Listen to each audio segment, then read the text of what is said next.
கர்த்தர் நல்லவர், அவர் கிருபை என்றும் உள்ளது. மற்றும் ஒரு ஜோயே லைஃப் வேத பாட ஆராய்ச்சிக்கு வந்திருக்கிறவங்க ஒவ்வொருவரையும் அந்த தேவ ஜீவனில் உன்னத வாழ்க்கை, பரலோக வாழ்க்கையை பூமியில் வாழ்வீர்களாக என்று சொல்லி வாழ்த்தி உங்கள் ஒவ்வொருவரையும் நான் வரவேற்கிறேன். வேதவசனம் சொல்லுகிறது, உன்னதமானவருடைய பரிசுத்தவான்கள். நாம் யார்? உன்னதமான தேவனுடைய பிள்ளைகள், உன்னதமான பரிசுத்த தேவனின் பரிசுத்த பிள்ளைகள்.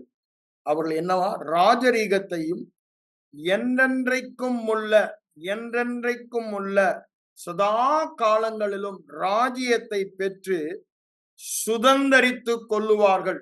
நாம் சுதந்தரிப்பவர்கள், பரலோக ராஜ்யத்தை பெற்றவர்கள், என்றென்றைக்கும் பரலோக ராஜ்யத்தில் வாழ்பவர்கள்.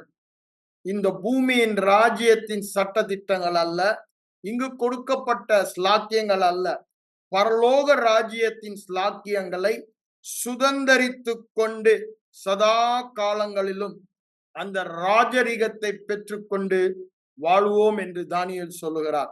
அது மாத்திரமல்ல, வானத்தின் கீழெங்கும் உள்ள ராஜ்யங்கள் எல்லாம் ராஜரீகமும் ஆளுகையும் மகத்துவமும், ராஜரீகம், ஆளுகை, மகத்துவம், Dominion, raining and excellency will be given to his children. உன்னதமானவருடைய பரிசுத்தவான்களுக்கு கொடுக்கப்படும் என்று சொல்லப்பட்டுள்ளது. ஆகவே நாம் தெளிவாய் அறிந்து கொள்ள வேண்டும், நாம் யார்? உன்னதமான பரிசுத்த தேவனின் பரிசுத்த பிள்ளைகள். அப்படின்னா என்ன அர்த்தம்? அந்த குடும்பத்தில் நாம் இருக்கிறபடியினாலே அந்த குடும்பத்தின் வாரிசு, சொத்துக்காரர்கள் என்ற அர்த்தம். அவருடைய நாமத்தின் மேல் விசுவாசம் உள்ளவர்களாய் அவரை ஏற்றுக்கொண்டவர்கள் எத்தனை பேர்களோ அத்தனை பேர்களும் தேவனுடைய பிள்ளைகளாகும்படி அதிகாரம் கொடுத்தார் என்று வேதவசனம் சொல்லுகிறது. இயேசுவின் நாமத்தின் மேலே, அப்படின்னா இயேசுவின் மேலே, நாமும் அவரை குறிக்கிறது. விசுவாசம் உள்ளவர்களாய் அவருடைய மரணம் உயிர்த்தெழுதலை விசுவாசிக்கிறவர்கள், பாவம் மன்னிப்பை விசுவாசிக்கிறவர்கள், நீதிமான் என்று விசுவாசிக்கிறவர்கள் தேவனுடைய பிள்ளைகளாகும் அதிகாரம் கொடுத்தார் என்று வேதவசனம் சொல்லுகிறது. அப்போ இந்த தேவனுடைய அதிகாரம் என்ன நமக்கு கொடுத்திருக்கிறது? தேவ பிள்ளைகள், தேவ குமாரர்கள், தேவ குமாரத்திகள், இயேசு கிறிஸ்துவின் இளைய சகோதரர்கள், இயேசு கிறிஸ்துவின் இளைய சகோதரிகள். இந்த மாபெரும் பாக்கியத்தை நமக்கு அவர் கொடுத்திருக்கிறார். அப்போ இந்த பாக்கியத்தை அறிந்தோமானால் ஒரு சாதாரண வாழ்க்கை வாழ மாட்டோம். வேதவசனம் சொல்லுகிறது, நாம் அழைக்கப்பட்ட அழைப்பை பார்க்க வேண்டும் என்று சொல்லுகிறார். 1 கொரிந்தியர் 1:27 பார்க்கும் பொழுது, நம்மிலே அங்க எந்த விசேஷமும் இல்லை, ஞானம் இல்லை, வல்லமை இல்லை, பலன் இல்லை, ஒன்றும் இல்லாதவள். ஆனா தேவன் நம்மை தெரிந்து கொண்டார். தெரிந்து கொண்டது மாத்திரமல்ல, அவரை நாம் விசுவாசித்தபடியினாலே பிதாவாகிய தேவன் இயேசு கிறிஸ்துவுக்குள் நம்மை வைத்து விட்டார். இயேசு கிறிஸ்துவுக்குள் நம்மை வைத்தபடியினாலே அவரே நமக்கு எல்லாவுமானார் என்று வேதவசனம் சொல்லுகிறது. நான் போன வாரமே உங்களுக்கு சொன்ன ஒரு முக்கியமான ஒரு பதத்தை திரும்ப திரும்ப சொன்ன, அவரோடு கூட. அவரோடு கூட எப்படித்தானே சொல்றாரு? நீங்க போன வாரம் எபேச நிருபத்திலிருந்து வாசித்தேன். இப்போ திரும்ப அவரோடு கூட நான் கொலேச நிருபத்துல வார்த்து நம்ம போகலாம் என்று நினைக்கிறேன். கொலேச நிருபத்துக்கு வந்தீங்கன்னா அங்க 2ஆம் அதிகாரத்துல அவர் சொல்வதை பார்க்கலாம். 12ஆம் வசனத்துல பாருங்க, அவருக்குள் பரிபூர்ணம் உள்ளவர்களாய் இருக்கிறீங்கன்னு 10 சொல்லிட்டு 12 வரும்பொழுது என்ன சொல்றாரு பாருங்க, அவரோடு கூட அடக்கம் பண்ண, அவரோடு கூட மரித்து அவரோடு கூட அடக்கம் பண்ணப்பட்டவர்கள். இது மனதை விட்டு நீங்கவே கூடாது. அவரோடு கூட, அவரோடு கூட, அவரோடு கூட. அவருக்கு நடந்ததெல்லாம் எனக்கும் நடந்தது. அவரை பற்றிய உண்மை எல்லாம் என்னை பற்றிய உண்மை. இது நம்முடைய மனம் புதிதாக மாற வேண்டும். மனம் புதிதாக என்ன வேணும்? அவரோடு கூட.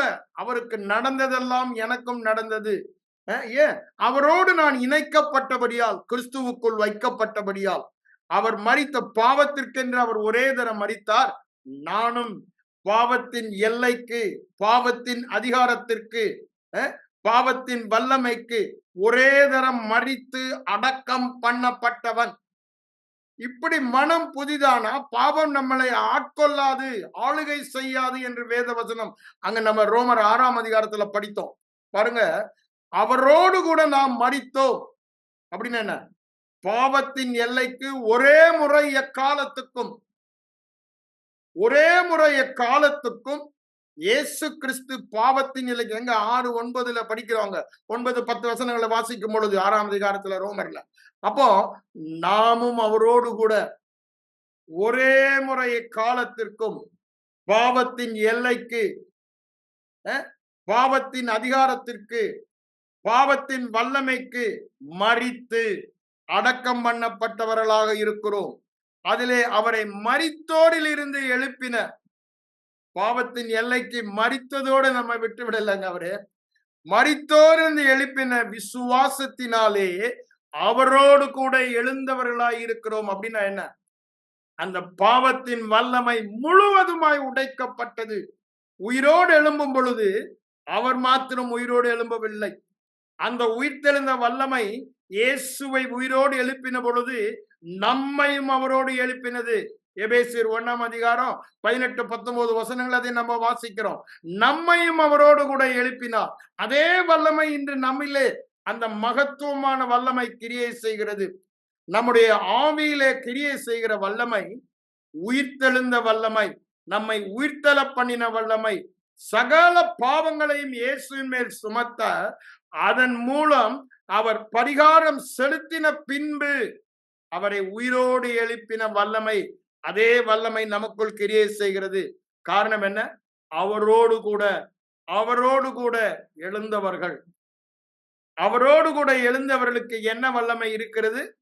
அதே உயிர்த்தெழுந்த வல்லமை இருக்கிறது. அடுத்த வசனம் என்ன சொல்றாரு பாருங்க, 13ஆம் வசனத்திலே, உங்களையும் அவரோடு கூட உயிர்ப்பித்து. எப்படிங்க உயிர்ப்பிக்க முடியும்? பாவங்கள் எல்லாம் நீக்கப்பட்டபடியால் தான் உயிர்ப்பிக்க முடியும். நீதிமானாக்கினபடினால் தான் உயிர்ப்பிக்க முடியும். இன்னும் பாவி பாவி பாவி சொல்லி கொண்டிருந்தா உயிர்த்தெழுதல விசுவாசிக்கல. இயேசு உயிரோடு எழுந்தார், நானும் உயிரோடு எழுந்தேன். அப்படின்னா என்ன அர்த்தம்? என் கணக்கில் பாவம் இல்லை. பாவத்திற்கான தண்டனை முழுவதுமாய் முடிந்தது. இப்போ எந்த குற்ற உணர்வு இல்லாதவனாக தைரியமாக தேவனுடைய பிரசன்னத்திற்கு செல்ல முடியும். அதுதான் ரைட் ஸ்டாண்டிங். சரிக்கு சரியாக தேவனோடு கூட உறவாடுகிற ஒரு மாபெரும் பாக்கியத்தை தேவன் நமக்கு தந்து விட்டார். இப்பொழுது அவரோடு கூட நாம் எழுப்பப்பட்டபடியினாலே, அப்படித்தானே சொல்றாரு ரோமர் 4ஆம் அதிகாரம் 24-25 வசனங்களை வாசித்து பாருங்க. நம்மை நீதிமான்கள் ஆக்கினபடினாலே அவர் உயிரோடு எழுந்தார் என்று அங்கு சொல்லப்பட்டுள்ளது. நாம் நீதிமான்கள் ஆனபடினாலே நாமும் அவரோடு கூட எழுப்பப்பட்டோம். வேற வார்த்தையே இல்லை. நாம் நீதிமான்கள், நீதிமான்கள், நீதிமான்கள். அவரோடு கூட அவருடைய நீதியை பெற்றோம் என்றால் அவரோடு கூட மரித்து அவரோடு கூட எழுப்பப்பட்டோம். நான் அனுதினமும் மரிக்கிறது இல்லை. ஏற்கனவே ஒரே முறை எக்காலத்திற்கும் பாவம் மரணம் என்ற பிசாசின் ஆளுகையின் எல்லைக்கு ஒரே முறை மரித்தவன். அதனாலதான் திரும்பவும் சொல்றேன், நீங்க உபாகமம் 28ஆம் அதிகாரத்தை எடுத்து 14 அந்த 60 வசனங்களை நீங்க வாசிக்கும் பொழுது, இதையெல்லாம் நீங்க கீழ்ப்படியாதனால இந்த சாபம் உங்களுக்கு வரும், மரணம் உங்களுக்கு வரும் என்று சொல்லுகிற உபதேசம் கள்ள உபதேசம், தவறான உபதேசம், பிசாசின் சுத்த பொய். நமக்கு முதல் 14 வசனங்கள் தான். ஏன்? ஒரே முறை எக்காலத்திற்கும் மரித்து உயிரோடு எழுந்த நீதிமான், அவருடைய கீழ்ப்படிதல் தான் என்னுடைய கீழ்ப்படிதல். அவருக்கு என்ன நடந்ததோ அது எனக்கு நடந்தது. அவருடைய தகுதி எல்லாம் அவரோடு கூட அவரோடு கூட அவரோடு கூட என்று சொல்லுகிறார். அதை சொல்லிவிட்டுதான் என்ன சொல்றார் பாருங்க, நமக்கு விரோதமாயிருந்த கையெழுத்தையே குலைத்து போட்டார். கையெழுத்து என்னங்க? 10 கட்டளை. அதை சிலுவையிலே ஆணி அடித்து துரைத்தனங்களையும் அதிகாரங்களையும் உரிந்து கொண்டு, ஐயா அவனுக்கு ஒரே ஒரு ஆயுதம் தான். என்ன ஆயுதம்? குற்றம் சொல்லுகிற ஆயுதம். நியாயப்பிரமாணம் அவனுக்கு ஒரு பவர்ஃபுல் வெப்பனாக இருந்தது. ஏன்? அதை ஒருவனும் ஒரு காலம் கடைபிடிக்க முடியாது. தேவன் ஒருவரே கடைபிடிக்க முடியும். அதனால அதை எடுத்துக்கொண்டு குற்ற உணர்வை கொடுத்து, அந்த குற்ற உணர்வின் மூலமாக தேவனோடு உறவு கொள்ளாதபடி, தேவனாக வாழாதபடி, அவன் ஆளுகை செய்யும்படி பொய்யினாலே, ஐம்புலன் உணர்வினாலே நடத்தப்பட வைத்து அவன் ஆளுகை செய்ய இன்றும் கிரியை செய்கிற தந்திரத்தை நாம் பார்க்கிறோம். ஆனா ஆண்டவர் என்ன பண்ணிட்டாராம்? அவன் குற்றம் சுமத்துவதற்கு ஒண்ணுமே இல்லாதபடி அவைகளை உரிந்து கொண்டு வெளியரங்க கோலமாக்கி, அப்படின்னா என்னங்க? குற்றம் சுமத்துகிறவன் தாழ தள்ளப்பட்டு விட்டார். நீங்க வேதத்தை அறிந்தவர்களாய் இருந்தால் அவன் உங்களை விழுங்குவதற்கு, குற்றம் சுமத்துவதற்கு ஒன்றுமே இல்லை.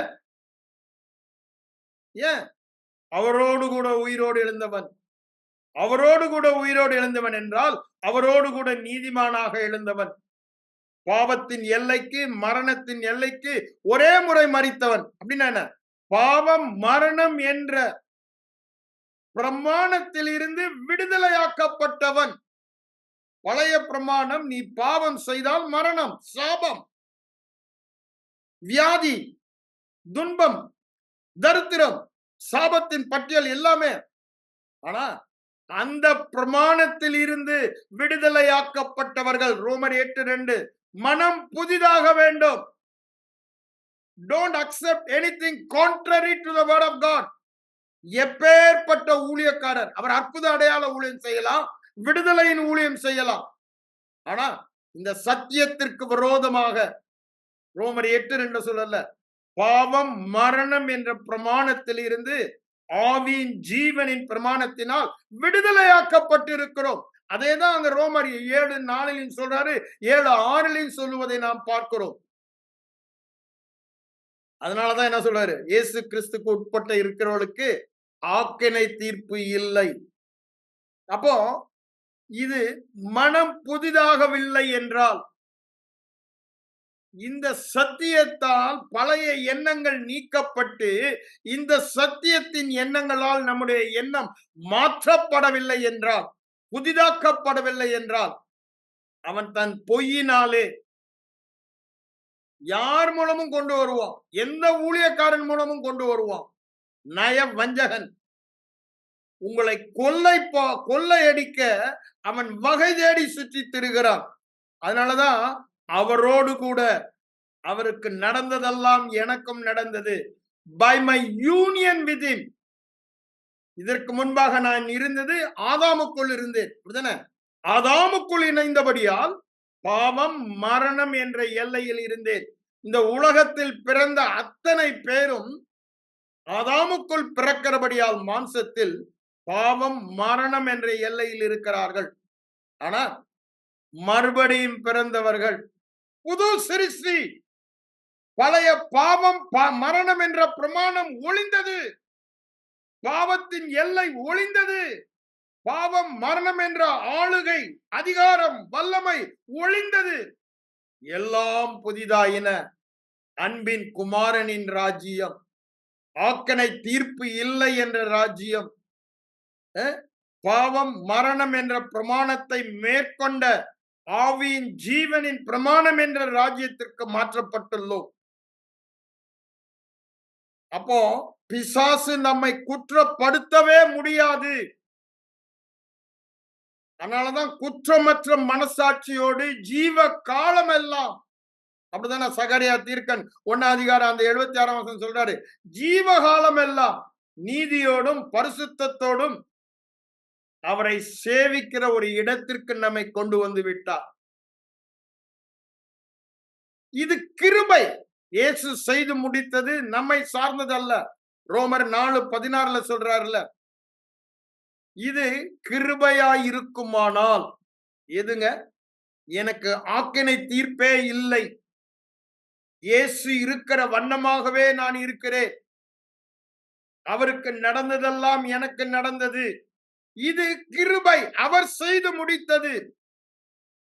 அது கிருபையா இருக்குமானால், விசுவாசத்தினால் அதை பெற்று தேவகுமாரனாக பரலோக வாழ்வை, தேவ ஜீவனின் வாழ்வை, புதிய ஜீவனின் வாழ்வை இந்த பூமியில் நானும் நீங்களும் வாழ்வது அதிக நிச்சயம் என்று சொல்லுகிறார். சந்தேகமே இல்லை. விசுவாசமானது நம்பப்படுகிறவர்களின் உறுதியும் காணப்படாதவைகளின் நிச்சயம். அந்த நிச்சயம் எப்படி வரும்? அது கிருபையா இருந்தால் தான் வரும். அது என் கிரியையா இருந்தால் அந்த நிச்சயம் ஒருபோதும் வராது. இந்த கிருபையின் மனநிலைக்கு நாம் வந்துவிட்டோமானால் விசுவாசம் மிகவும் மிகவும் எளிதானது, சுலபமானது. ஏன் விசுவாசம் கஷ்டமா இருக்கு? ஏதோ நான் விசுவாசிக்கணும்னா, நோ, இயேசு செய்து முடித்தார். அந்த மனநிலை கிருபை. அந்த கிருபையை மாத்திரம் நாம் போக்கஸ் பண்ணும்போது அததான் ஆண்டவர் விசுவாசம் என்று சொல்லுகிறார். என் கிரியையை பாராதபடி பிசாசு என்ன பண்ணுவான்? எப்பொழுதுமே உன் கிரியையை பார்க்க சொல்லுவான், உன் செயல்பாடை பார்க்க சொல்லுவான். நன்றாக புரிந்து கொள்ள வேண்டும் அவனுடைய தந்திரம். அவனை உரிந்து கொண்டு வேதவசனம் என்ன சொல்லுது பாருங்க, துரைத்தனங்களையும் அதிகாரங்களையும் உரிந்து கொண்டு, ஸ்ட்ரிப்ட் அப்படின்னு என்ன, ஒண்ணுமே இல்ல, எல்லாத்தையும் உரிந்து கொண்டார். அவனை வெளியரங்க கோலமாக்கினார். அப்படின்னா என்ன? ஒண்ணுமே இல்லை, எல்லாரும் பாருங்கடா அப்படின்னு சொல்லி வெற்றி பவனியாக அவனை கொண்டு சொல்லுகிறார். ஒன்றுமில்லாத பயர், கையாலாகாத பயர், முற்றிலுமாய் அவனுக்கு அதிகாரம் வல்லமை இல்லை என்பதை உலகத்திற்கு பறைசாற்ற அவர் என்ன பண்ணார்? வெற்றி பவனி சென்றார் என்று அந்த 15ஆம் வசனம் சொல்லுகிறது. அதனாலதான் அங்க சொல்லிட்டு என்ன அந்த அதிகாரமே பாத்தீங்கன்னா என்ன கான்டெக்ட்ல எழுதுறாருன்னா 4ஆம் வசனத்துல பாருங்க, அங்க என்ன சொல்லுவாரு? வஞ்சியாதபடி இதை சொல்லுகிறேன். அவன் வஞ்சிக்கிறதா அவனுடைய வேலை. 8ஆம் வசனத்துக்கு வாங்க, அங்க என்ன சொல்றாரு பாருங்க, கொள்ளை கொண்டு போகாதபடி. பெரிய வார்த்தை யூஸ் பண்ணிட்டாரு.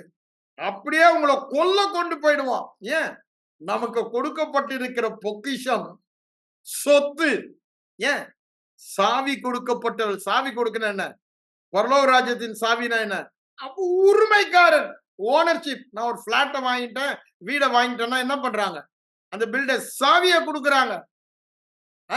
இந்த நாள்ல இருந்து நீங்க தான் ஓனர்னு பத்திரம் பயஞ்சு அந்த சாவியை பெற்ற பிறகு we possess it. அதை ஆக்குபை பண்ணி அதை அனுபவிக்கிறோம். அதே மாதிரிதான் ஆண்டவர் என்ன கொடுத்துட்டாரு? இதோ மரித்தேன், சதா காலங்களில் நான் உயிரோடு இருக்கிறேன். திறவுகோள்களை உடையவர் அப்படின்னா என்ன? உரிமையாளர், சொந்தக்காரர். அந்த திறவுகோள்களை உனக்கு தருகிறேன். நீ எதை உனக்கு வேணுமோ எடுத்துக்கொள்ளலாம். Because you are a free will man. நான் உனக்கு திணிக்க மாட்டேன், ஆனா சாவியை கொடுத்துட்டேன். நீ எங்க வேணாலும் உள்ள போலாம், எடுக்கலாம், எதுவும் பண்ணலாம். It is now your choice. அதனாலதான் அங்க என்ன சொல்றாரு மத்தேயு 16:18, எவைகளை அனுமதிப்பீர்களோ அவைகளை அனுமதி. You are the absolute owner. Ownership is given. ஒரு பயம் உன் உத்தரவு இல்லாம உள்ள வர முடியாது. ஒரு வியாதி உன் உத்தரவு இல்லாம உள்ள வர முடியாது. ஒரு இருளின் கிரியைகள் உங்கள் உத்தரவு இல்லாமல் உள்ளே வர முடியாது.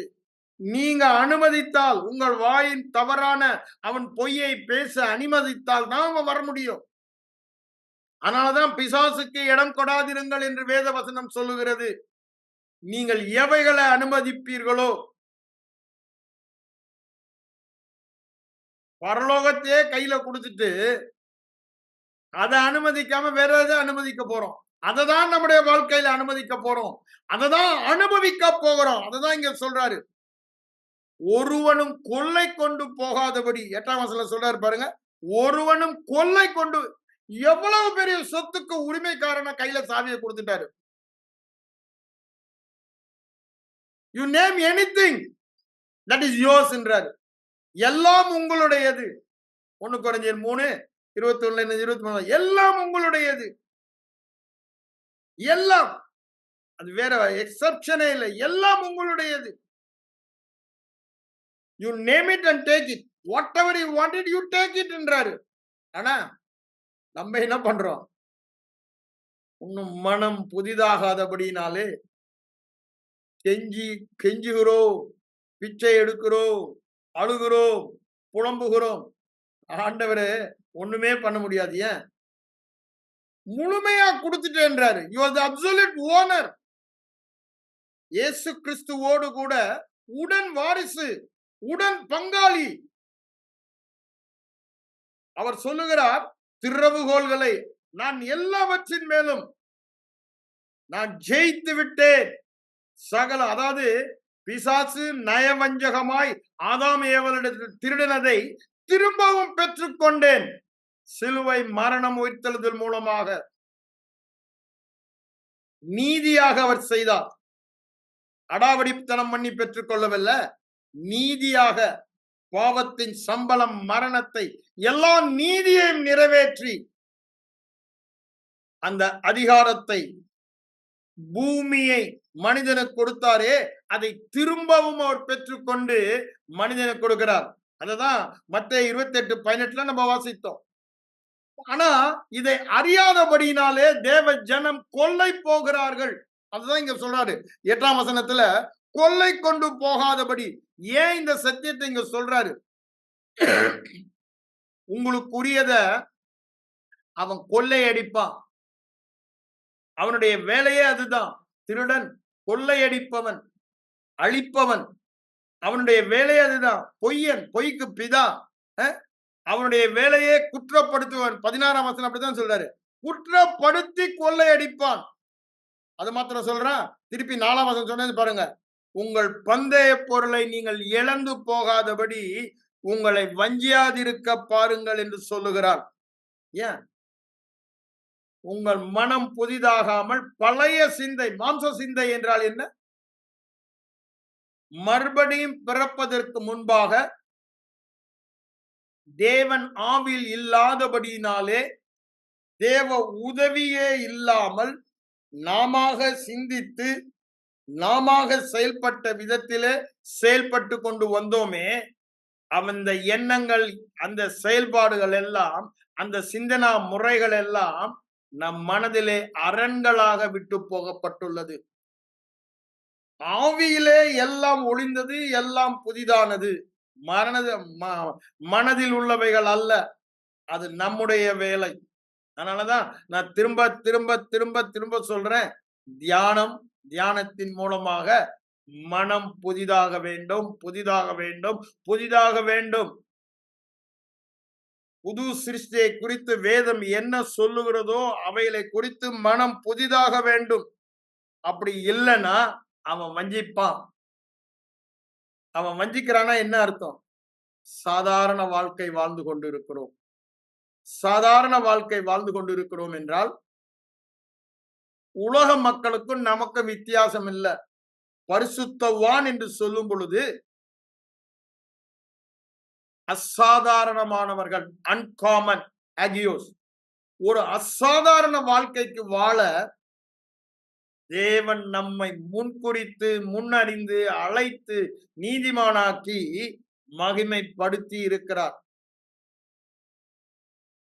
அவரை மகிமைப்படுத்தும் கிருபா பாத்திரங்கள்.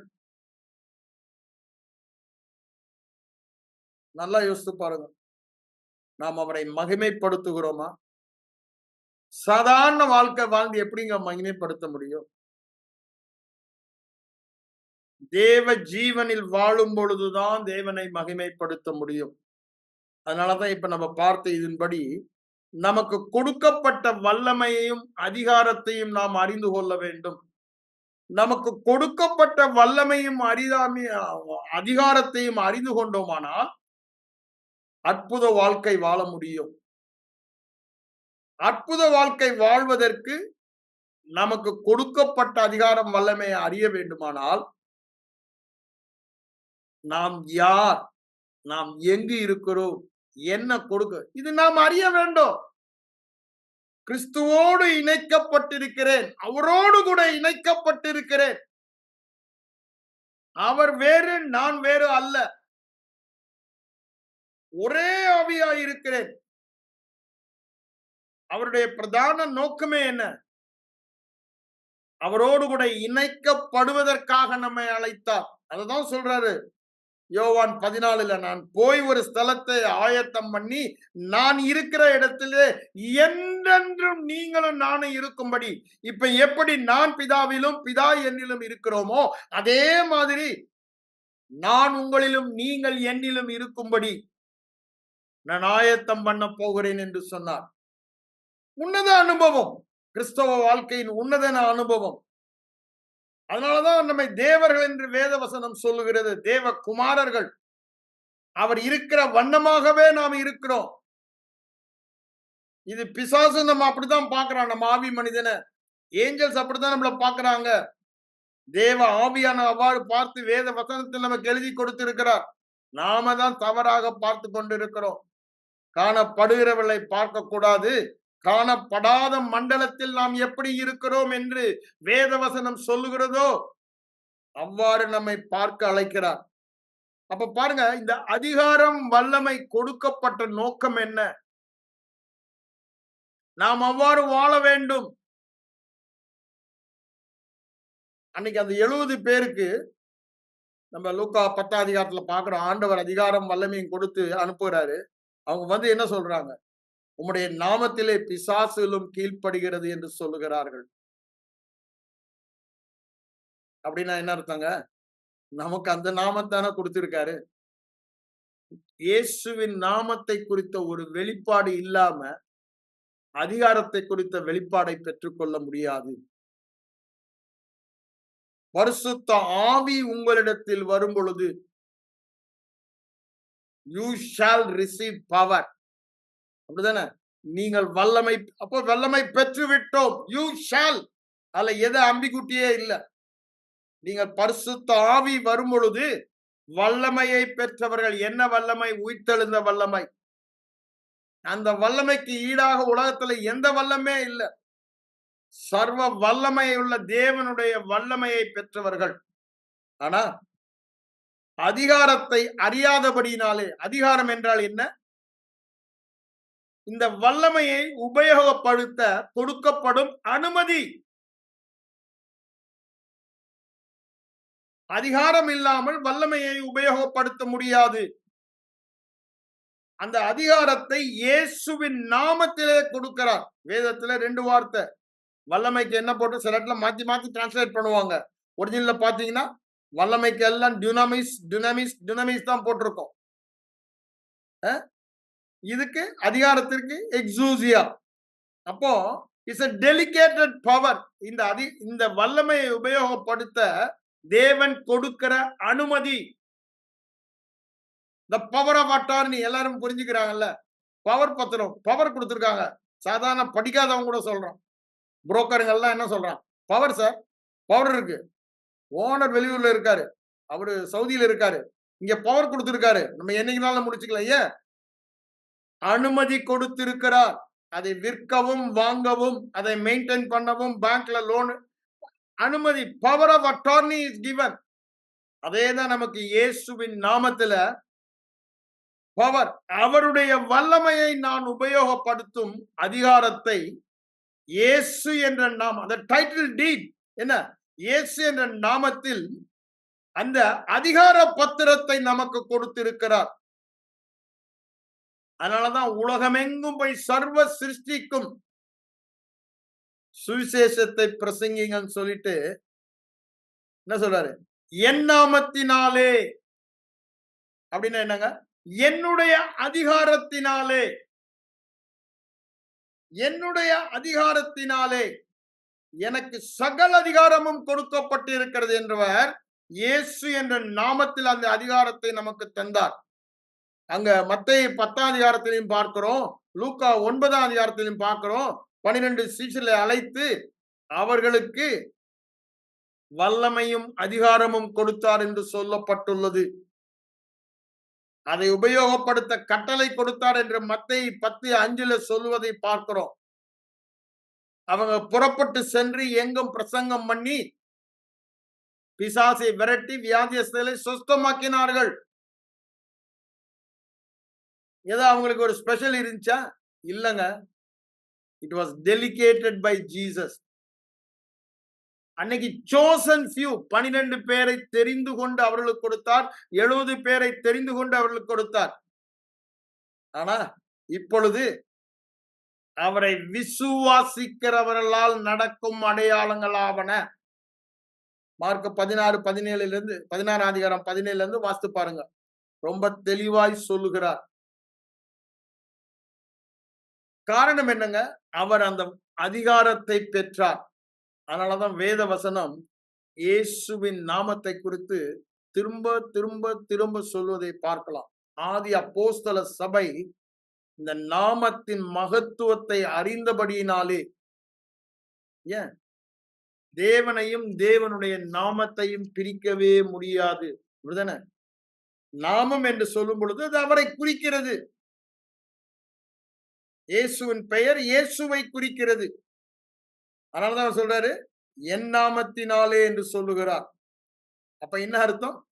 அவரே எனக்குள் வாசம் பண்ணுகிறார், அவரே அந்த காரியத்தை செய்கிறார். இயேசு அப்படித்தானே வாழ்ந்தாரு. நான் செய்கிற கிரியைகள் பிதாவின் நாமத்தினால் செய்கிறபடியா பிதாவே கிரியை செய்கிறார். அதுதான் நம்முடைய எண்ணமா இருக்க வேண்டும். அவருடைய நாமத்தின் அதிகாரத்தை நாம் புரிந்து கொண்டோமானால் அவர் வாழ்ந்த வாழ்க்கை நம்மால் வாழ முடியும். அதனால்தான் யோவான் 14:12 என்ன சொல்றாரு? என்னை விசுவாசிக்கிறவன் நான் செய்த கிரிகளை தானும் செய்வான், அதற்கு மேலானவைகளையும் செய்வான் என்று சொல்லுகிறார். இது சொல்லிட்டு உடனே அர்த்த வசனம் என்ன சொல்றாரு பாருங்க. 14ஆம் அதிகாரத்துக்கு வாங்க. யோவான் 14:13 எடுங்க. 12 இதை வாசித்தோம். 13 பாருங்க. நீங்கள் என் நாமத்தினாலே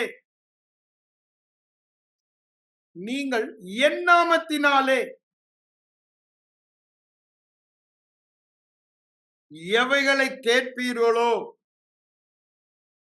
எதை கேட்பீர்களோ குமாரனில் பிதா மகிமைப்படும்படியாக அதை செய்வேன் என்று சொல்லுகிறார். ஓப்பன் செக்குங்க. கையெழுத்து போட வேண்டியது கையெழுத்தே போட்டு கொடுத்துட்டாரு. It's not a blank check. Open signed check. You ask anything in my name. இதுக்கு மேல என்னங்க வேணும்? You ask anything in my name, I will do it. அதான் அவர் சொல்றாரு, அதை செய்வேன். அதை சொல்லிட்டு தான் அர்த்த வசனம் என்ன சொல்றாரு பாருங்க. என் நாமத்தினாலே, திருப்பி ரீஎம்பசைஸ் பண்றாரு. அதுல எந்த சந்தேகமும் உங்களுக்கு இருக்கக்கூடாது என்று, நீங்கள் எதை கேட்டாலும் நான் அதை செய்வேன். எதை கேட்பீர்களோ அதை செய்வேன், எதை கேட்டாலும் அதை நான் செய்வேன். அங்க நான் போன வாரமே சொன்னேன்ல, எஸ்தர் ராஜாத்திக்கு அந்த அகஸ்வேரு ராஜா என்ன பண்றாரு? மோதிரத்தை கையில கழட்டி கொடுத்துறாரு. எழுதுங்க, முத்திரை போடுங்க. அதை யாரும் செல்லா காசாக்க முடியாது. அது அப்படித்தானே? ஏன் அது சட்டமாகிறது. இப்ப அதேதான் நமக்கும் கொடுத்திருக்காரு. எத? இயேசுவின் நாமம். அவருடைய சிக்னட் ரிங்க நம்ம கையில கொடுத்து, நம்ம தான் அவருடைய சிக்னட் ரிங். அவருடைய நாமத்தை உபயோகப்படுத்தி அதை யாரும் செல்லாத சட்டமாக்க முடியாது. அவருடைய நாமத்தினால் எழுதப்பட்டது, சொல்லப்பட்டதுதான். ஆண்டவர் நமக்கு என்ன கொடுத்திருக்காரு? That blank check. You use it. அந்த செக்க கேஷ் பண்ணிக்கான்னு கொடுத்திருக்காரு. அப்படின்னா என்ன? உனக்கு ஆதாயமாக்கிக்கொள், உனக்கு உபயோகமாக்கிக்கொள், நீ அதை அனுபவி என்று அவர் அதுதான் இங்க சொல்றாரு. அது மாத்திரம் சொல்றாரு. இத சொல்லிட்டாங்க 16ஆம் அதிகாரத்துல திருப்பி 15லயும் சொல்லுவாரு. 15ஆம் அதிகாரம் 16ஆம் வசனத்துல பாத்தீங்கன்னா அதை சொல்லுவதை நாம் பார்க்கலாம். நீங்கள் என்னை தெரிந்து கொள்ளவில்லை, நான் உங்களை தெரிந்து கொண்டேன். நீங்கள் என் நாமத்தினாலே பிதாவை கேட்டுக்கொள்வது எதுவோ அதை அவர் உங்களுக்கு கொடுக்கத்தக்கதாக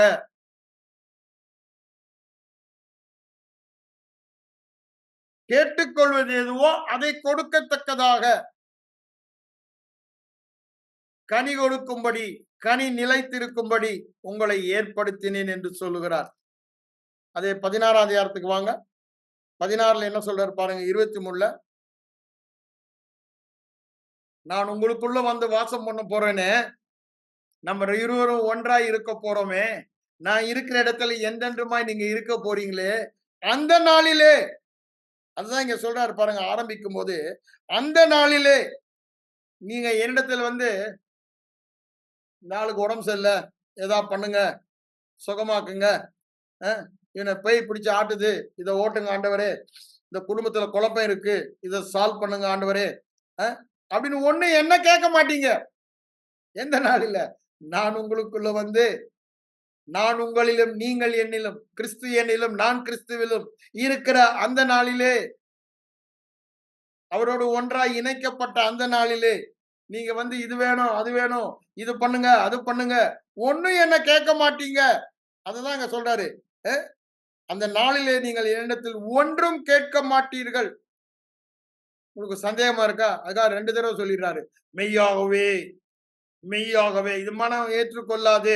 மெய்யாகவே மெய்யாகவே நான் உங்களுக்கு சொல்லுகிறேன், நீங்கள் என் நாமத்தினாலே பிதாவினிடத்தில் கேட்டுக்கொள்வது எதுவோ அதை அவரே உங்களுக்கு தருவார். அப்படின்னா என்ன? நான் போய் அங்க பிதாவிட்ட சந்தர் சிங் நம்ம பையன்பா கொஞ்சம் பார்த்து ஏதோ அவனுக்கு ஹெல்ப் பண்ணுங்கன்னு சொல்ல தேவையே இல்லை. ஏன்?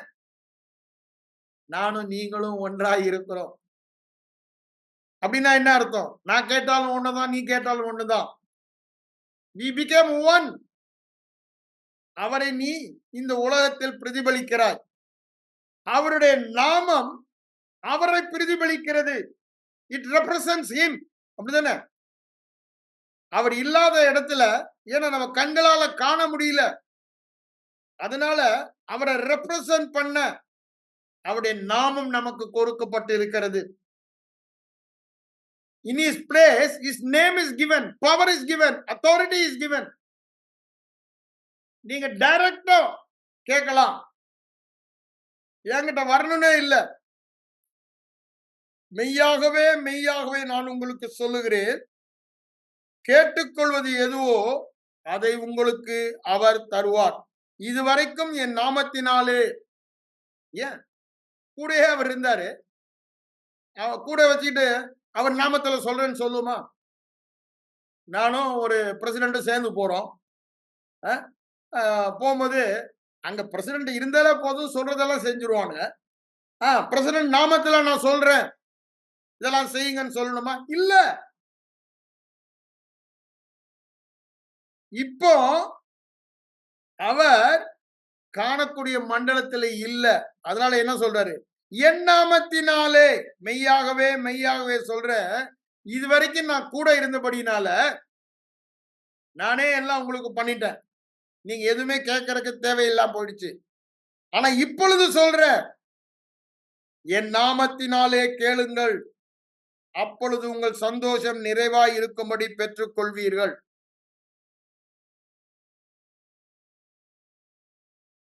சீஷர்களுக்கு தாம் போகும் பொழுது அவரை சொல்லுகிறார். எப்பங்க? அவர் கடைசியா, அதுக்கப்புறம் பாத்தீங்கன்னா கிராஸ். அதனாலதான் யோவான்ல இந்த 14ல இருந்து 14, 15, 16, 17 மிக மிக முக்கியமான சத்தியத்தை சொல்லுகிறார். அதையெல்லாம் பரிசுத்த ஆவியானவர் பவுலின் மூலமாக வெளிப்பாடு கொடுத்து சொல்லுவதை பார்க்கிறோம். அவர் அந்த நாமம் என்ற அந்த நாமத்தின் உன்னதத்தை பவுல் எவ்வளவு அழகாக சொல்லுகிறார் என்று நாம் வேதத்துல பார்க்க முடியும். அவர் விசேஷ நாமத்தை சுதந்தரித்துக் கொண்டார் என்று சொல்லுகிறார். எபிரேயர் 1 5 சொல்லும் பொழுது அவர் என்ன சொல்றாரு பாருங்க. எபிரேயர் 1:5 அவர் சொல்லுவது, விசேஷ நாமத்தை அவர் சுதந்தரித்துக் கொண்டார் என்று சொல்லுகிறார். 4 தேவதூதரை பார்க்கலும் எவ்வளவு விசேஷித்த நாமத்தை சுதந்தரித்துக் கொண்டார். அந்த நாமத்தை சுதந்தரித்துக் கொண்டபடினாலதான் 13 என்ன சொல்றாரு, சகலமும் அவருடைய பாதத்தின் கீழே என்று சொல்லுகிறார். நல்லா புரிந்து கொள்ளணும். சகலமும் பாதத்தின் கீழே. நான் போன வாரம் சொன்னேன், அவரோடு கூட என்று அர்த்தால் அவரோடு கூட நாமும் உயிர்க்கப்பட்டு அவரோடு கூட உட்கார்ந்து இருக்கிறபடியால் சகலமும் அவருடைய பாதத்தின் கீழ் என்றால் சகலமும் நம்முடைய பாதத்தின் கீழ். அப்ப நம்முடைய வேலை என்ன? மிதிக்கிறது தான் வேலை, மிதிக்கிறது தான் வேலை. அவன் தூசி. மனதை மாற்றிக்கொள்ளுங்க. நமக்கு விரோதமாய் பூகம்பம் போல இருக்கலாம் பாக்குறதுக்கு, ஐம்புலன் உணர்வுல. ஆனா ஆவி மண்டலத்துல தூசி. பிரச்சனைகள் மாபெரும் பர்வதமாக இருக்கலாம். ஆனா ஆவி மண்டலத்துல ஆவிக்குரிய கண்கள்ல பார்க்கும்போது அப்படின்னு ஊதுற தூசி. அது ஒரு பெரிய மேட்டரே இல்லை. அததான் மல்கியா 4 என்ன சொல்றாரு, உன் காலின் கீழ் தூசி ஆவார்கள். சத்துருக்கள் காலின் கீழே தூசி ஆவார்கள். கர்த்தருக்கு பயப்படுகிற உங்கள் மேல் நீதியின் சூரியன் உதிக்கும், அதன் செட்டைகளின் கீழ் ஆரோக்கியம் இருக்கும். வெளியே சென்று கொளுத்த கன்றுகளைப் போல வருவீர்கள். அவர்கள் உங்கள் காலின் கீழே தூசி ஆவார்கள் என்று சொல்லுகிறார். நல்லா புரிந்து கொள்ளுங்க. எபேசியர் 1 பாத்தீங்கன்னா அந்த 18 வாசிட்டு வாங்க. சகலமும் இயேசுவின் பாதத்துக்கு கீழேன்னு சொல்றாரு. ஏன்? பெயரிடப்பட்ட எந்த நாமமாய் இருந்தாலும் இந்த நாமத்துக்கு கீழே தான் இருக்கு என்று சொல்லுகிறார். அடுத்த அதிகாரத்துல வரும்போது நம்மையும் அங்க உட்கார வைத்தபடினாலே சகலமும் நம்முடைய பாதம் கீழ் வந்தது என்று சொல்லுகிறார். அப்படின்னா என்னங்க? அவன் காலு கீழே இருக்கிற தூசி, அப்படிதானே? பாதப்படி, கால் வைக்கிற இடம் தூசி. நான் நடக்கும்போது கால்ல தூசி படும். அந்த கால் தூசி. அவன் இன்னைக்கு அவனை ஒரு பெரிய படமா காண்பிக்கிறோம் சபையில. ஆனா வேதத்தின்படி ஒண்ணுமில்லாதவன், தூசி அப்படின்னு ஊதுகிறவன். நாம் யார், நமக்கு என்ன கொடுக்கப்பட்டு இருக்கிறது என்று அறிந்தோமானா அவனை ஊதுவது மிக சுலபம். அதனாலதான் அவன் எப்படி விசேஷ நாமத்தை பெற்றுக்கொண்டார் என்றதான் அங்க எபேசியர் 1 நான் போன வாரமே வாசித்தேன். 18, 19, 20 இருந்து நீங்க அப்படியே 23 அந்த அதிகாரம் முடிகிற வரைக்கும் வாசித்து பாருங்க. சகல அவரை உயர்த்தி சகலவற்றையும் அவருக்கு பாதங்களுக்கு கீழ்ப்படுத்தினார். அவரை பாதங்களுக்கு கீழ்ப்படுத்தாது என்று ஒன்றுமே இல்லை. அதுதான் எபிரேய வாக்கியம் திரும்ப இங்க சொல்றான். 1 2 அவரோடு கூட 1 அவரை பற்றி சொல்லிட்டு 2 நம்மை குறித்து சொல்லுகிறார். சகலம் நம்முடைய பாதம் கீழ் இருக்கிறது என்று. எப்படி இந்த அதிகாரத்தை பெற்றார் என்பதுதான் அங்க பிலிப்பியர் 2 சொல்வதை நாம் பார்க்கிறோம். பிலிப்பியர் 2 பாத்தீங்கன்னா 8, 9 வசனங்களை அதை நம்ம பார்க்கலாம். பாருங்க, 6 வசனத்தை வாசிக்கிறேன். அவர் தேவனுடைய ரூபமாய் இருந்தும் தேவனுக்கு சமமாய் இருப்பதை கொள்ளையாடின பொருளாக எண்ணாமல் தம்மை தாமே வெறுமையாக்கி அடிமையின் ரூபம் எடுத்து மனுஷர் சாயலானார். அவர் மனுஷர் ரூபமாய் காணப்பட்டு மரண பரியந்தம், சிலுவையின் மரண பரியந்தம் தம்மை தாமே தாழ்த்தினார். அவர் எப்படி திரும்பவுமாக இழந்து போனதை பெற்றுக்கொண்டார் என்பதை சொல்லுகிறார். இந்த இழந்து போனதை தேவனாக வந்து அவர் பெற்றுக்கொள்ள முடியாது. ஏன்? இந்த உலகத்தின் முழு அதிகாரம், ஆளுகையை மனிதனுக்கு கொடுத்து விட்டார். இப்போ அந்த மனிதனின் அதிகாரத்தை திருடன் திருடினான். திரும்ப வந்து நான் தேவன்டா குடு அப்படின்னு அவன் மிரட்டி வாங்கல. அவர் என்ன பண்ணாரு? அவன் எப்படி இழந்தானோ அதற்கான பரிகாரத்தை செலுத்தி அதை திரும்ப நீதியாக திரும்ப பெறுகிறார். நீதியாக, ரைச்சஸ் வே, நீதியாக திரும்பவும் பெற. அதான் இங்க சொல்றாரு, மனுஷர் ரூபம் எடுத்தார். அடிமையின் ரூபம் எடுத்தார், மரண பரியந்தம் தம்மை தாழ்த்தினார். இவ்வளவு செய்துதான் பாவத்திற்கான பரிகாரத்தை முழுவதுமாய் செலுத்தி, அததான் அங்க சொல்றாரு எபேசியர் 1:19-20 தேவன் எல்லாவரும் எல்லா துரைத்தனத்துக்கும், எல்லா அதிகாரத்திற்கும், எல்லா கர்த்தத்துவத்துக்கும், எல்லா வல்லமைக்கும், எல்லா அதிகாரத்திற்கும் பெயரிடப்பட்ட எல்லா நாமம் வானம் பூமியில எங்க இருந்தாலும் அதற்கு மேலாக உயர்ந்திருக்கத்தக்கதாக சகலவற்றையுடைய பாதங்களுக்கு கீழ்ப்படுத்தி சபையாகிய சபைக்கு என்ன பண்ணார்? தலையாக தந்தருளினார். எல்லாவற்றையும் எல்லாவற்றாலும் நிரப்புகிற நிறைவான சரீரமான சபைக்கு தலையாக தந்தருளினார் என்று சொல்கிறார். அதுதான் இங்க சொல்றாரு, எல்லாவற்றுக்கும் மேலாக அவரை உயர்த்தி. அதேதான் சொல்றாரு, அவரை உயர்ந்திருக்கத்தக்கதாக எல்லாவற்றுக்கும் மேலாக அவரை உயர்த்தி, not by virtue of the triune God. அவர் பாவத்திற்கு பரிகாரம் செலுத்தப்பட்ட மனிதனாக வந்தபடினால, மனிதனோடு தன்னை இணைத்து கொண்டபடினால, இப்பொழுது எந்த மெரிட்ல அவர் என்ன செய்தாரோ, he achieved something. நமக்கு அச்சீவ்மெண்டே வேணான்றாரு, உங்களுக்கு எல்லாம் கிருபடான்ட்டாரு. ஆனா அவர் என்ன பண்றாரு? he achieved on our behalf. நமக்காக நம் பட்சத்திலே அதை பெற்றுக்கொண்டார். எதை பெற்றுக்கொண்டார்? எல்லாவற்றுக்கும் மேலாக. அப்படின்னா என்னங்க? நான் எல்லாவற்றுக்கும் மேலாக நான் உயர்ந்திருக்க என்ன செய்யணுமோ அதை அவர் செய்து விட்டார். இனி நான் செய்ய, அதுதான் கிருபை. எல்லா கர்த்தத்துவம், துரைத்தனம், வல்லமை, அதிகாரம் பெயரிடப்பட்ட என்ன நாம, you call it anything, any name. மோடின்னு சொல்லுங்க, பில் லாடன், எனிதிங், பிடன் சொல்லுங்க, எது சொல்லுங்க, கேன்சர் சொல்லுங்க, அப்படிதானே? எல்லாவற்றுக்கும் அந்த பேரிடெல்லாம் உள்ள மேலான நாமம் உயர்ந்திருக்கத்தக்கதாக யாரங்க? இயேசுவை மாத்திரமா? அவரோடு கூட உயர்த்தி அந்த நாமத்தை நமக்கு கொடுத்துட்டாரு. இயேசுவின் நாமத்தில் வானோர் பூதலத்தோர் பூமியில் கீழானோர். 3 வானோர் பூதலத்தோர் பூமியின் கலர். ஐயா, வெறும் பூமியில மாத்திரம் இல்லைங்க, வானம் பூமி பூதலம் முழங்கள் யாவும் முடங்கும்படிக்கு, நோ எக்ஸெப்ஷன் அட் ஆல். 3 உலகத்திலும் பிதாவாகிய தேவனுக்கு மகிமையாக இயேசு கிறிஸ்து கர்த்தர் என்று நாவுகள். அப்படின்னா என்ன? Is Lord. எல்லாம் நாங்க அடிமைகள், அதற்கு கீழே உள்ளவர்கள். அப்படின்னா என்ன அர்த்தங்க? இயேசுவின் நாமம் என்று சொல்லும் பொழுது பெயரிடப்பட்ட என்ன, அது வியாதியுடைய பேரா இருக்கலாம், ஒரு பிரச்சனை, ஃபேமிலி பிரச்சனை பேரா இருக்கலாம், மற்ற குழப்பம்ன்ற பேரா, any name, it is subject to it. அதற்கு கீழே இருக்கு. கீழ்படுத்தி விட்டார்.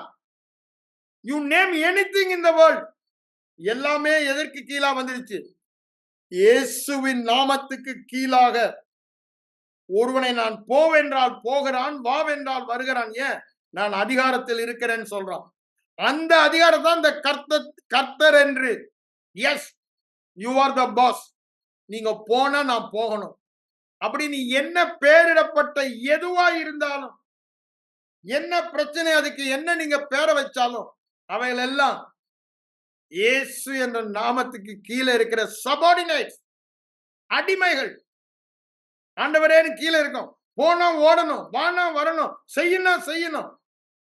அதுதான் சொல்றாரு, கர்த்தர் என்று அவைகள் அறிக்கையிடுதுன்னா, நீங்க சொன்னா நாங்க செஞ்சாகணும், நீங்க போனா நாங்க போய் ஆகணும், நீங்க வானா நாங்க வந்தாகணும்னு அறிக்கை பண்ணுகிறது. எல்லா நாமத்திற்கும் மேலான நாமத்தை அவருக்கு தந்தருளினார். அப்படின்னா என்னங்க? மேலான நாமத்தை பெற்றுக்கொண்டார் என்றால் மேலான அதிகாரத்தை பெற்றுக்கொண்டார்.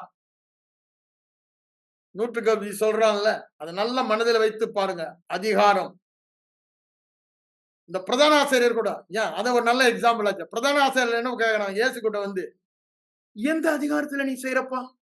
நீ என்ன ஆலயத்தில் வந்து பிரசங்கம் பண்ற? நீ என்ன? நாங்கள்ல இருக்கோம். நாங்க வேதபாரகர், பரிசேயர், சதுசேயர், இன்னும் ஆசாரிய கூட்டம் எல்லாம் இருக்கும். நீ யாரு? நீ தச்சன் குமாரன் இல்ல. என்ன அதிகாரத்துல வர நீ? என்ன அதிகாரத்துல அற்புதம் செய்யற? அதை எடுங்க. மத்தேயு 20ஆம் அதிகாரமா? ஒரு நிமிஷம்.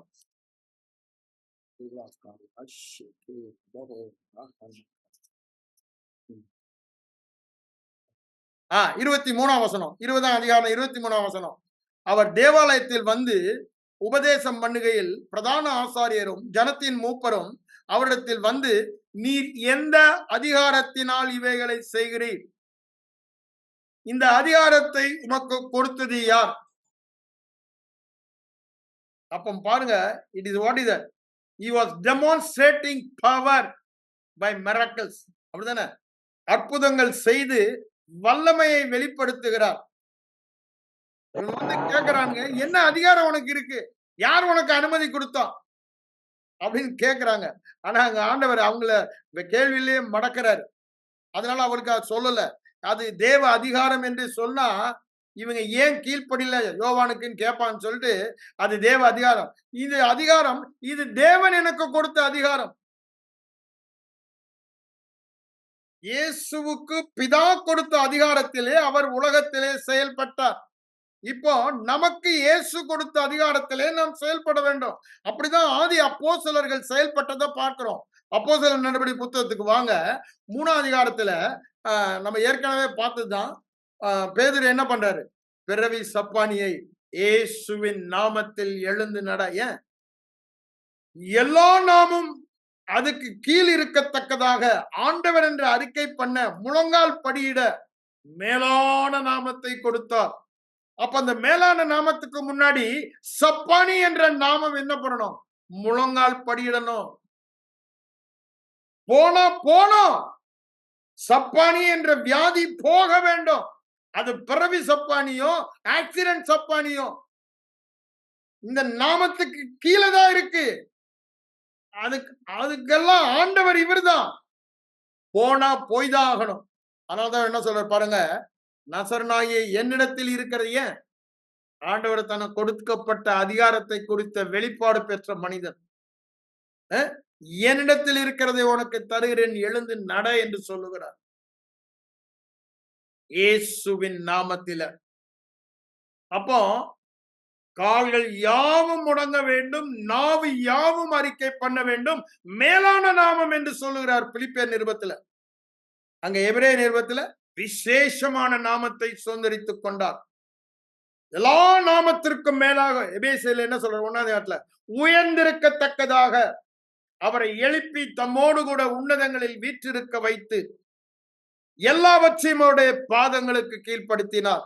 எல்லாவற்றையும் இந்த சப்பானி, அவனுக்கு சப்பானி கொடுக்கிற அந்த அசுத்த ஆவி அவருடைய அதிகாரத்துக்கு கீழ் இருக்கிறது.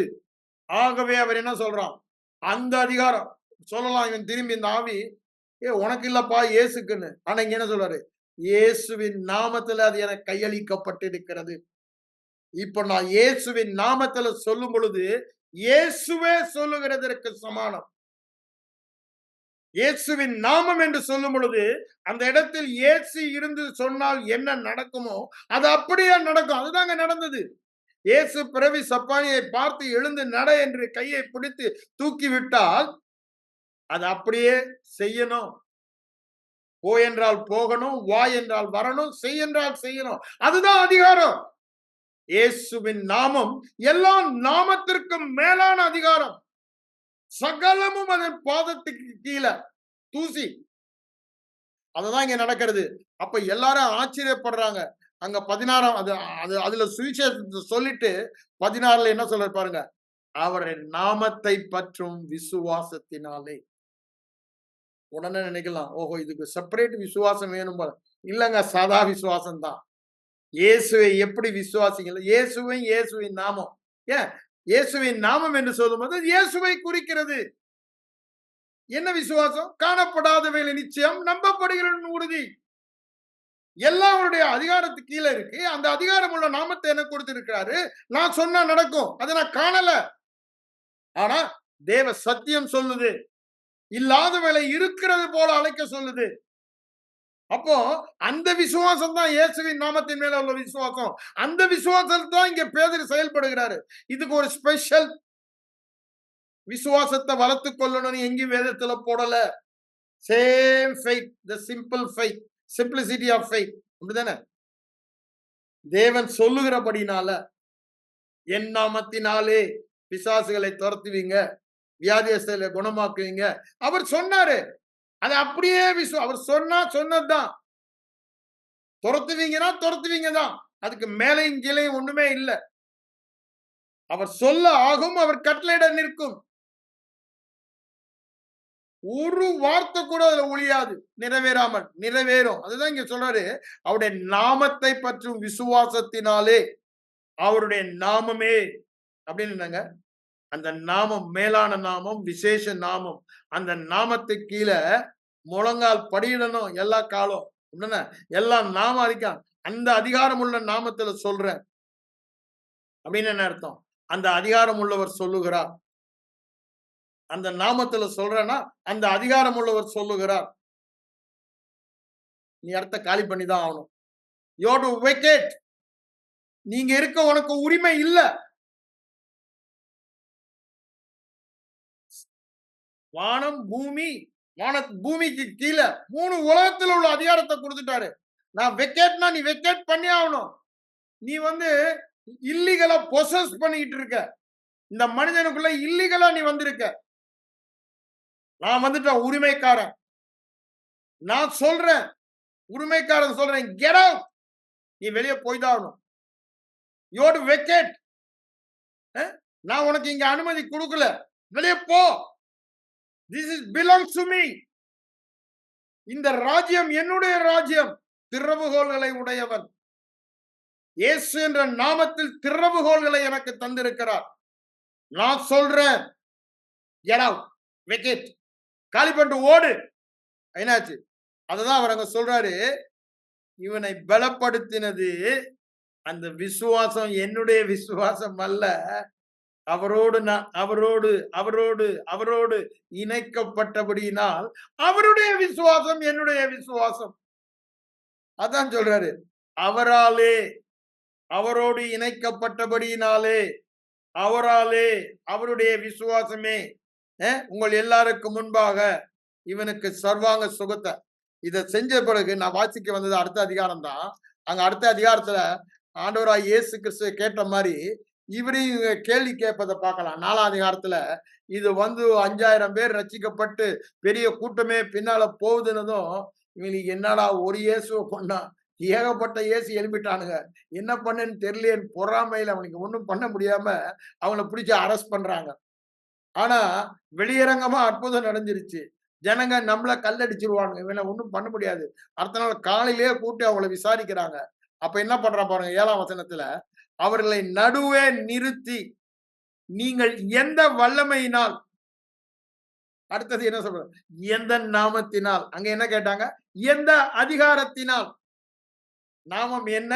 அதிகாரத்தை குறிக்கிறது. ஜீசஸ் நேம்னா இயேசுவின் அதிகாரம். அதுதான் கேக்குறாங்க. எந்த நாமத்தினால், எந்த அதிகாரத்தினால் இதை செய்தீர்கள் என்று கேட்டார்கள். அப்ப பரிசுத்த ஆவி சொல்றா, நீங்க இவனை ஆரோக்கியமானது எப்படின்னு எங்களை விசாரித்து கேட்டா என்ன சொல்றாரு 10ஆம் வசனத்துல, நசரனாகிய இயேசு கிறிஸ்துவின் நாமத்தினாலே, இயேசு கிறிஸ்துவின் அதிகாரத்தினாலே. எந்த அதிகாரத்துலப்பா செய்றீங்க? நீங்க எங்களுக்கு அதிகாரம் கொடுக்க வேண்டாம். தேவாதி தேவன் ஆண்டவராகிய இயேசு கிறிஸ்து, கர்த்தராகிய இயேசு கிறிஸ்து அவருடைய நாமத்தை எங்களுக்கு கையெழுத்து கொடுத்துட்டு போயிட்டாரு. மறுபடியும் பிறந்தவர்கள் எல்லோரும், மார்க் 16 அப்படிதான் சொல்றாரு, எல்லோரும் அவருடைய நாமத்தினாலே வியாதியஸ்தரை சுஸ்தமாக்க, பிசாசுகளை துரத்த, மரித்தோரை எழுப்ப, குஷ்ரோகளை சுஸ்தமாக்க, நவமான பாஷைகளை பேச அதிகாரம் கொடுத்திருக்கிறாரு. இயேசு கிறிஸ்துவின் நாமத்தினாலே அந்த அதிகாரத்தை நாங்க உபயோகப்படுத்தினாலே எங்களுக்கு கொடுத்தாரு. It is delegated to us. இயேசுவின் அதிகாரம் எல்லாம் அவருக்கு கீழ்ப்படிய வேண்டும். அந்த அதிகாரம் அவர் எங்களுக்கு எழுதி கொடுத்து விட்டார். He has given us the title deed to us to use that authority. எப்படி அன்னைக்கு ராஜா மோதிரத்தை கழட்டி கொடுத்தாரோ எஸ்தர் ராணி கிட்ட, அதே மாதிரி நமக்கு அவர் கொடுத்து விட்டார் அந்த அதிகாரத்தை. நீங்க எதை எதை எதை எதை whatsoever, அதுதான் இங்க சொல்றாரு. எதனாலே என்று கேட்டால், இயேசு கிறிஸ்துவின் நாமத்தில் உள்ள அதிகாரத்தினாலே இந்த வியாதி அந்த நாமத்திற்கு கீழ்ப்படியணும். சொல்லும் பொழுது போகுது, சொஸ்தமாக நான் உங்களுக்கு தெரிந்திருக்க கடவுது. அததான் அவர் அங்க சொல்லுத பாக்கணும். திருப்பி அடுத்த அதிகாரத்திலேயே அதான் சொல்றாரு. 17ஆம் வசனத்துல, இது 4:17 பாருங்க. அப்ப என்ன அவங்களுக்கு பயம் வந்துருச்சு? இந்த நாமத்துல ஒரு விசேஷம் இருக்குது. இந்த நாமம் மேலான நாமம். யாரு? அவிசுவாசி. அந்த ஆசாரியர்கள் எல்லாம், தலைவர்கள் எல்லாம் அவிசுவாசி தான். ஆனா அவங்களுக்கு என்ன வந்துருச்சு? இதுல இருக்கிற பிசாசுக்கு நல்லாவே தெரியும். அவங்க மூலமா யார் தெரியுது? பிசாசு. பிசாசு தான் இந்த கேள்வி கேட்கறான். எந்த நாமத்துலப்பா செஞ்சீங்க? யாருப்பா உங்களுக்கு அதிகாரம் கொடுத்தான்னு? இப்போ பிசாசு என்ன சொல்றான்? ஓஹோ, இந்த நாமத்தை கட் ஆஃப் பண்ணிட்டா இவங்களை கட் ஆஃப் பண்ணிடலாம் அப்படின்னு சொல்லிட்டு என்ன சொல்றான்? இந்த நாமத்தை குறித்து பேசக்கூடாது. இப்ப அவன் போக்கஸ் ஃபுல்லா எங்க மாறிடுச்சு? இந்த நாமத்தை பேசாதீங்கப்பா, இயேசுவை பேசாதீங்க நான் சொல்றான். இயேசுவை பேசினா இயேசுவின் நாமத்தை எல்லாம் ஒண்ணுதான். இந்த இயேசுவின் நாமத்துல அவ்வளவு வல்லமை. மேலான நாமத்தை பெற்றுக்கொண்டார், விசேஷ நாமத்தை சுதந்திரித்துக் கொண்டார். எல்லாம் முழங்கால் படியிட, எல்லாவற்றுக்கும் மேலாக, அவைகளுக்கு மேலாக கர்த்தத்துவமானாலும் எந்த வல்லமையானாலும் பெயரிடப்பட்ட எந்த நாமமா இருந்தாலும் பூமியில வானத்துல எங்கனாலும் மேலான நாமம். அப்ப இப்ப பாயிண்ட் என்ன ஆயிடுச்சு? இந்த நாமம் தான். எல்லாவற்றுக்கும் ஒரே ஒரு ரகசியம் இந்த நாமம் தான். அப்போ பிசாசு என்ன நினைக்கிறான்? இந்த நாமத்தை தயவு செய்து நீங்க பேசக்கூடாது. தயவு இல்ல, கட்டளை கொடுக்குறான். பிசாசு இப்படிதான் பண்ணுவான். அவனுக்கு வல்லமையும் கிடையாது, ஏன்னா அவன் கட்டளை கொடுக்குறான். அவங்கள பயமுறுத்த வேண்டும் என்று. பிசாசுடைய டாக்டிஸ் பயமுறுத்துறது. உன்னை வெட்டிடுவேன், குத்திடுவேன், ஜெயில போட்டுடுவேன் அப்படின்னு சொல்லி அவளை பயமுறுத்துவேன் சொல்லி இயேசுவின் நாமத்தை குறித்து எவ்வளவும் போதிக்கவும் பேசவும் கூடாது என்று கட்டளையிட்டார்கள். பிசாசுடைய 1 பாயிண்ட் அஜெண்டா இன்னைக்கு அதுதான். கிறிஸ்தவர்கள் இயேசுவின் நாமத்தில் கொடுக்கப்பட்ட அதிகாரத்தை அறியக்கூடாது. அதை யாரும் பிரசங்கம் பண்ணக்கூடாது. அதை யாரும் போதிக்க கூடாது. அந்த நாமத்தை உபயோகப்படுத்தி யாரும் அற்புத வாழ்க்கை வாழக்கூடாது. அதனால அந்த பகுதியில அவர்களுக்கு ஒரு குருட்டாட்டத்தை கொடுக்கணும். அவங்க கண்களில் இருள தரணும். அதனால இத சபையில போதிக்காதீங்க அப்படின்னு பயமுறுத்துறோம் என்று அவர். ஆனா அவங்க என்ன சொன்னாங்க? கொஞ்சம் யோசித்து பாருங்க. தேவனுக்கு கீழ்ப்படினுமா? உங்களுக்கு அவர் எங்களுக்கு கட்டளை கொடுத்து போயிருக்காரு. உலகமெங்கும் போய் சர்வ சிருஷ்டிக்கும் சுவிசேஷத்தை பிரசங்கியுங்கள். அப்பதான் இத சொல்றாரு. அப்ப விசுவாசிப்பாங்க, விசுவாசித்து ஞானஸ்நானம் பெறுவாங்க. மார்க் 16 கடைசி அந்த 6 வசனங்களை வாசித்து பாருங்க. ஞானஸ்நானம் பெற்றவர்கள் போய் என்ன பண்ணுவாங்க? விசுவாசிக்கிறவர்களால் நடக்கும் அடையாளங்களான என் நாமத்தினாலே. அததான் அங்க அவர் சொல்லுகிறார். அததான் பிசாசுக்கு நல்லாவே தெரியனால இந்த இயேசு என்ற நாமத்தில் அதிகாரத்தை அறியாதபடி தடை செய்யணும்னு சொல்லி பயமுறுத்துவதை இங்க பாக்குறோம். அப்போ எல்லாமே அந்த பாருங்க. அதுக்கப்புறம் இயேசுவின் நாமத்திற்காக உயிரையே கொடுக்க துணிந்தவர்கள் என்று அங்க சொல்லப்பட்டுள்ளது. பவுலும் பர்னபாவையும் பார்த்து இந்த நாமத்திற்காக முதல்ல என்ன பண்ணா? இந்த நாமத்தை தொழுது கொள்ளுகிறவர்கள். நிறைய வார்த்தை. அப்ப என்ன பாருங்க, இயேசுவை தொழுது கொள்ளு போடல, இந்த நாமத்தை தொழுது கொள்ள கட்டணும்னு வரான்னு தான் அங்க போடுது. அப்படிதானே? 9:14 அப்போஸ்தலர் நடபடிகள் 9:14 அதை நம்ம பார்க்கலாம். அதே ரோமர் 10:13 அவருடைய நாமத்தை தொழுது கொள்ளுகிறவர்களுக்கு அவர் ஐஸ்வர்ய சம்பன்னராய் இருக்கிறார். அப்ப பாருங்க, நாமத்தையும் இயேசுவையும் பிரிக்கவே முடியாது. இயேசுவின் நாமம் என்று சொல்லும் பொழுது எப்படி இயேசு சொல்லுகிறாரோ, அவர் என்ன சொல்றாரு? என் ஜெபத்திற்கு எப்பொழுதும் பதில் உண்டு. லாசரு கல்லறையில் அப்படித்தானே சொல்றாரு. அதேதான் இயேசுவின் நாமத்தில் நான் சொன்னா கேட்பவைகளை எல்லாம் பெற்றுக் கொள்ளுவேன் என்று சொல்லுகிறார். It is not I asking, அப்படிதானே? நீங்களும் நானும் கேட்பதல்ல, அவரே கேட்பதற்கு சமானம். அவருடைய நாமம் அவரை பிரதிபலிக்கிற ரெப்ரசன்டேட்டிவ். அப்ப இயேசுவின் நாமத்துல நீங்க கட்டளையிட்டா பிசாசு போய்தான் ஆகணும், வியாதி சுகமாய்தான் ஆகணும், பிரச்சனைகள் முழங்கால் படியிடணும். அவ்வளவு மேலான நாமம். இன்னைக்கு தேவை என்ன? விசுவாசிகள் இந்த நாமத்தின் மகத்துவத்தை புரிந்து கொள்ள வேண்டும். அதுதான் அங்க சொல்றாரு. பிலிப்பியர் 2ஆம் அதிகாரம் அந்த 8, 9 வசனங்களை வாசித்து பாருங்க. ரொம்ப தெளிவாய் சொல்லுகிறார். இதை நீங்க திரும்ப திரும்ப மெடிடேட் பண்ணுங்க. திரும்பவும் இங்க வாங்க, எபிரேயர் 1ஆம் அதிகாரம் 2ஆம் அதிகாரத்துல சொல்றத பாருங்க. அதே எபேசியர் 1ஆம் அதிகாரம் 2ஆம் அதிகாரத்துல சொல்வதை பாருங்க. சகலமும்னா சகலமும் அவருடைய பாதங்களுக்கு பெயரிடப்பட்ட எந்த நாமம், அங்க என்னத்துக்கு நாமத்தை சொல்றாங்க? அந்த காரியத்துக்கு பெயரிடப்பட்ட நாமம் குஷ்டரோகினா, குஷ்டரோகம் என்ற அந்த வியாதி அந்த நாமத்தை அதேதான் இங்கேயும் பெயரிடப்பட்ட எந்த நாமம்னா அதை குறிக்கிறது. கேன்சர்னா கேன்சரை குறிக்கிறது. மோடினா மோடி ஒரு அதிகாரியை குறிக்கிறது. அப்போ எல்லாமே அந்த பெயரிடப்பட்ட நபரை குறிக்கிறது. அப்போ நமக்கு அந்த வெளிப்பாடு இருக்கணும். எதை செய்தாலும் அவருடைய நாமத்தில் செய்யணும், அவரே செய்கிறார். அந்த சிந்தனை அதுதான் கொலைசீர்ல சொல்றாரு 3:17. எதை செய்தாலும் அவருடைய நாமத்தில் செய்ய சொல்லு. அப்ப பாருங்க, இங்க கூட அவர் என்ன சொல்றாரு? இந்த சிறு பிள்ளைகளை என் நாமத்தினாலே நீங்க ஏற்றுக்கொண்டீங்கன்னா என்னையே ஏற்றுக்கொள்வது சமானம் என்று சொல்லுகிறார். அப்ப பாருங்க, ஒரு கலசம் என் நாமத்தினால கொடுத்தீங்கன்னா கூட, எனக்கே நீங்க கொடுத்தீங்க, நாமத்துல கொடுத்தீங்கன்னா நாமமும் அவரும் பிரிக்க முடியாது. நிறைய சொல்றாரு இந்த நாமத்தை குறித்து. நீங்க எல்லாத்தையும் தனியா எடுத்து எழுதி மெடிடேட் பண்ணுங்க இயேசுவின் நாமத்தை குறித்து. அப்போ நாமம் என்றால் எதை குறிக்கிறது? அவருடைய தனித்தன்மையை குறிக்கிறது.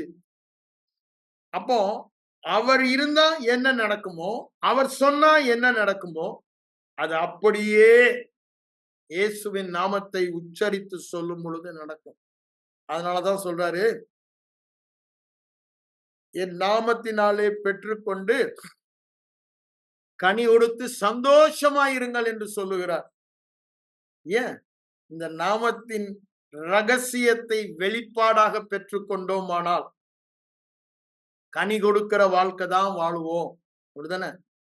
மிகுந்த கனிகளை கொடுத்து உங்கள் சந்தோஷம் நிறைவாய்தான் இருக்கும்.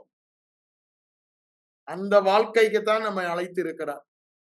நானோ அவைகளுக்கு ஜீவன் உண்டாயிருக்கவும் பரிபூர்ணப்படவும் வந்தேன் என்றார். இந்த பரிபூர்ண ஜீவனை பெற்றது அந்த பரிபூர்ண ஜீவனில் வாழ்வது. அந்த பரிபூர்ண ஜீவனில் ஜோயே ஜீவனில் நாம் வாழ வேண்டுமானால் நமக்கு கொடுக்கப்பட்ட பரிசுத்த ஆவியானவர் மூலமாய் கொடுக்கப்பட்ட வல்லமை, நமக்கு கொடுக்கப்பட்ட இயேசு என்ற நாமத்தில் கொடுக்கப்பட்ட அதிகாரத்தை குறித்த வெளிப்பாடுதான் தேவை. ஏன்? பிசாசு அந்த பகுதியில குருடாக்கத்தான் அவன் இரவும் பகலும். அவனுடைய ஒன் பாயிண்ட் அதுதான். இந்த சத்தியத்தை அறிந்தோமானால் இயேசுவின் நாமத்தை உபயோகப்படுத்தி அவனை விரட்டுவோன்னு அவனுக்கு தெரியும். அவனுக்கு எதிர்த்து நிற்போன்னு தெரியும். அவன் ஓடதான் செய்யணும். இயேசுவின் நாமத்தை சொன்னதும் அவனுக்கு என்ன தோணும்? எப்படி தன்னை வெளியரங்க கோலமாக்கி இயேசுவின் நாமம் உச்சரிக்கும் பொழுதெல்லாம் அவன் மைண்ட்ல இம்மீடியட்டா ஓடுறதுங்க பிளாஷ்பேக். தன்னை ஒண்ணுமில்லாம உறிஞ்சி உலகமெல்லாம் காணத்தக்கதாக வெற்றி கோலம் போனாரே, காலுக்குள்ள தூசின்னு காண்பித்தாரே, அந்த எண்ணம் வந்ததும் பயந்து ஓடுவான். அவனை ஞாபகப்படுத்துறேன், டேய் ஞாபகம் இருக்கா கொலைசியர் 2:15 இயேசுவின் நாமத்தை சொல்லும் பொழுதெல்லாம். அப்போ இயேசுவின் நாமத்தில் உள்ள அதிகாரத்தை நாம் அறிந்து கொண்டோமானால் வெளிப்பாடாக இந்த வெளிப்பாட்டு அறிவு தியானத்தினாலதான் வரும். தியானம் இல்லாம வெளிச்சம் வராது. ஆவியானவர் இருக்கிறார், வெளிச்சம் தரதான் நம்மோடு கூட இருக்கிறார். ஆனா யாருக்குதான் வெளிச்சம் தருவாரு? வேதவசனம் இருந்தாதான் அவர் வெளிச்சம் கொடுக்க முடியும். வேதவசனம் இல்ல இருதயத்துல அவர் வெளிச்சம் தர முடியாது. வேதவசனத்தை இருதயத்துக்கு தியானிக்கத்தான் செய்யணும். இரவும் பகலும் தியானம் பண்ண அப்படின்னா கண்களை விட்டு பிரியாது இருக்க வேண்டும், வாய்களை விட்டு பிரியாது இருக்க வேண்டும், காதுகளை விட்டு பிரியாது இருக்க வேண்டும், நினைவுகளை விட்டு பிரியாது இருக்க வேண்டும். அப்ப இருதயம் நிரப்பப்படும். அப்ப இருதயத்தில் உள்ள வசனத்துக்கு அவர் வெளிச்சம் கொடுப்பாரு, வெளிப்பாடு கிடைக்கும். அதுதான் விசுவாசம். அப்போ இயேசுவின் நாமத்தை பேதுரு, பவுல் எப்படி உபயோகப்படுத்தினாங்களோ அப்படி நீங்களும் நானும் உபயோகப்படுத்துவோம். ஆகவே இந்த நாளில நம்ம கொஞ்சம் நேரம் ஒதுக்கி இந்த இயேசுவின் நாமத்தை குறித்து கருத்தாய் ஆராய்ந்து பார்ப்போம். ஒவ்வொரு நாளும் ஆராய்ந்து பாருங்க, அதை அறிக்கை பண்ணுங்க. ஆராய்ந்து பாருங்க நான் சொல்லும் பொழுதெல்லாம் அறிக்கை பண்ண சொல்றேன். வாயில திரும்ப திரும்ப திரும்ப அறிக்கை பண்ணுங்க. இந்த நாமம் எனக்கு கையளித்து கொடுக்கப்பட்டுள்ளது. நான் எதை கேட்டாலும் பெற்றுக் கொள்ளுவேன். சகலமும் இந்த நாமத்துக்கு கீழே இருக்கிறது. நாவுகள் யாவும் அறிக்கை பண்ணும், முழங்கால் யாவும் முழங்கால் அவருக்கு முன்பாக முழங்கால் படியிடும், கால்கள் யாவும் முழங்கால் படியிடும். அப்போ இதுக்கு எதிர்த்து நிக்கிறதுக்கு ஒரு அதிகாரம் கூட இல்லை. இட் இஸ் அபவ் ஆல், எல்லாவற்றுக்கும் மேலாக இருக்கிறது.